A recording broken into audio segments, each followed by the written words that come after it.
I found my wife's diary. I don't think we're going to stay together. My wife and I have been together since we were teenagers. We met when I was a sophomore and she was a senior.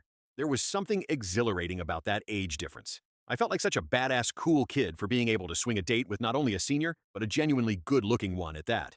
I used that exhilaration to my advantage, built up my confidence, learned from her maturity. Hell, she's the one who taught me how to drive. We made it through the honeymoon phase, and by some miracle of God, we prevailed when she ended up going to college while I was left behind in high school for another 2 years. That's not to say it wasn't difficult. I learned a lot about myself in those 2 years. It's kind of insane how paralyzing separation anxiety is. My insecurity grew more and more each day. That's probably why I asked her to marry me immediately after purchasing our first apartment. I hate saying this just because it makes me sound so creepy, but she was mine. She was the only woman I could ever see myself with. If I lost her, it was like I was losing everything. When she agreed, it was like all of those fears and anxieties melted away. I felt so devotedly loved, and for a while those feelings remained. God, there's something wrong with me. Through all the love she displayed, all the warmth she provided, I still could not shake the feeling that she was lying. She didn't love me. She secretly hated me. She resented me more than anything. Those are the kind of thoughts that would keep me up at night while I held her in my arms as she slept peacefully. It wasn't long before those thoughts started creating friction between us.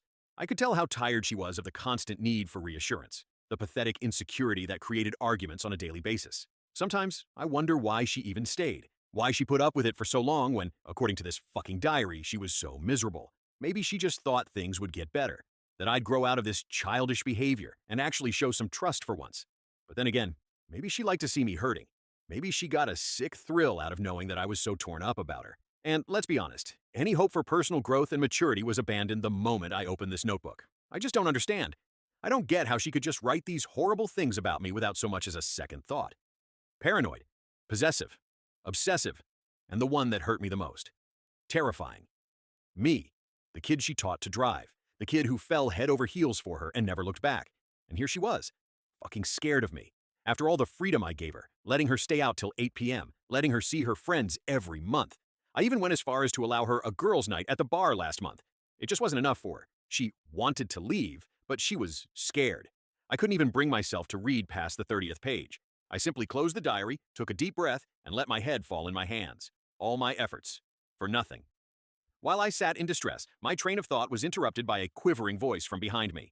"Honey, why are you sitting at my vanity?" In that moment, all I could do was laugh. Laugh at the time wasted. Laugh at the money thrown down the drain. Laugh at the idea that I convinced myself that love was real. But more than anything, I laughed at our marriage. She wanted to leave. Fine. Love is fleeting. But we made a promise to each other. This was till death did us part. And if she wanted to leave so bad, so be it.